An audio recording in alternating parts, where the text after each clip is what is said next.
Good Friday evening and welcome to our 8 o'clock digital update here on The News Now. We are live right now on our website as well as our app, Amazon Fire, Roku, YouTube, Twitter, and Facebook. Thank you so much for joining us.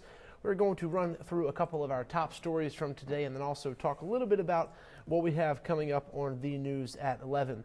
This afternoon we got a major update on the plane crash in Port Wentworth of that C-130. It happened back in May. Today the U.S. Air Force released the cause of that crash, saying it was pilot error.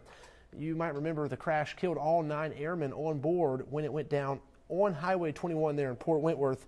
The report says the cause was pilot error, but it also goes into detail about the plane having engine trouble and explains how the crew did not respond properly. You can read that entire 60-page report on our website, WTOC.com. To another story now that millions of people across Georgia and even across the nation are watching tonight, the governor's race. And 3 days after the race, there has still not been an official winner declared.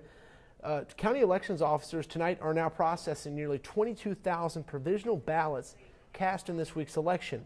Stacey Abrams needs about 26,000 votes to force a runoff. Based off our math and the numbers from the Secretary of State's office, only about 45% of the provisional ballots counted have been verified. The number only reflects about 1,000 provisional ballots in counties that have already certified their election. At last check, about 55 counties out of 159 had certified their election. Counties have until next Tuesday to do so. We talked to a political science professor today at Georgia Southern who says Abrams will have to accept defeat at some point just based off the numbers. Stacey Abrams would need all of them to be counted 100%, which is very unlikely. And not only that, but they would all need to go in her favor without Brian Kemp getting any in his favor in order for there to be a runoff. Abrams is down between about 63 and 64,000 votes right now. As for that razor-thin margin here, Dr. Martin tells me it proves that Democrats can win here in Georgia. Georgia has long been viewed as a red state, but it could flip in 2020, meaning that we could see a lot of people campaigning here ahead of that election in 2020, both at the presidential level and also at the federal level. So she says even the close win is a big win for Democrats and something that they are surely motivated by. Once again, Abrams' campaign has not conceded the race. They are not accepting the fact that Kemp has declared victory. Today they said they are still processing all of those provisional ballots and encouraging people to make sure that their ballots are counted. They also filed a lawsuit against Dougherty County extending the deadline to count absentee ballots. So a lot still to watch here and a lot that we are watching as this race develops. Once again, the race will be certified sometime Tuesday. So once that happens, Abrams' options will be very limited. She will likely have to concede at that point. But it's interesting that she has not come out since Wednesday. We have only heard from her campaign manager and her lawyers. So as soon as we hear from her again, we'll also pass that along to you. Brian Kemp has started the transition of power with the current governor, Nathan Deal. We continue with the updates tonight. It's another update here involving a story of Richmond Hill. We are learning more details about the arrest of a Richmond Hill doctor. She was arrested last month by C&T agents. The federal and the local agencies arrested her last month earlier. That's what I said, actually. Dr. Amy Pearson. She was arrested on felony charges of operating a pain management clinic without an active license. Today, law enforcers tell us the entire investigation started because someone possibly forged a signature to get a prescription filled. Danielle Lewan has this update. It's unclear if an employee or patient attempted to forge Dr. Pearson's signature on that medication. However, the domino effect of this investigation has led to the arrest of the doctor, hundreds of patients now scrambling, and the majority of pharmacies in our area now refusing to fill prescriptions in her name. In the midst of a nationwide opioid epidemic, Chatham County law enforcement agencies didn't waste any time cracking down on unauthorized prescriptions. Something that the agents take very seriously and jump right on. Even though Pearson was taken into custody over a month ago, the investigation into the possible forgery is just now nearing completion.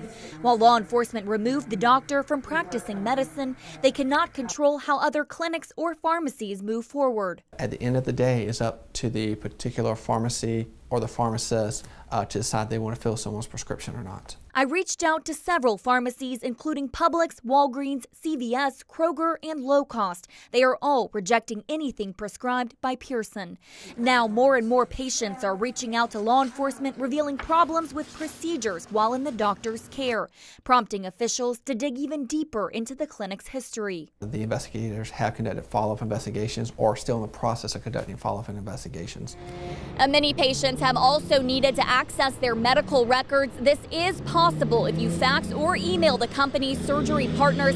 Every patient that I've spoken to today has been able to do this by reaching out to that company. Those details are on this story on our website, WTOC.com. I'm Danielle Wan, WTOC News.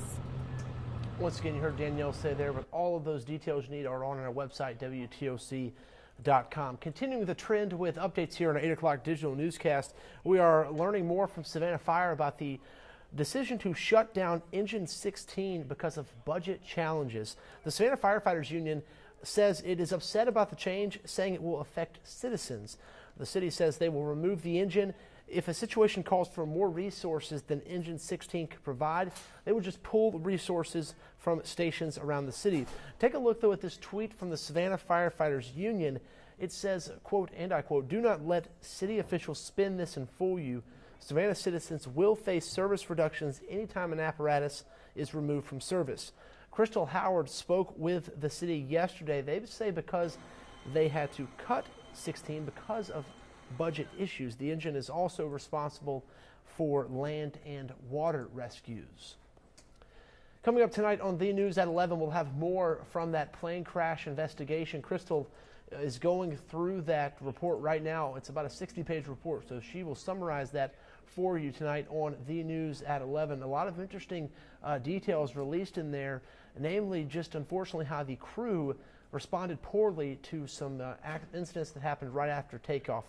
They said the cause of that crash was pilot error. She'll have that story. We'll also have more on this governor's race that we've been following for what seems like a very long time now, really since May when the primaries were held.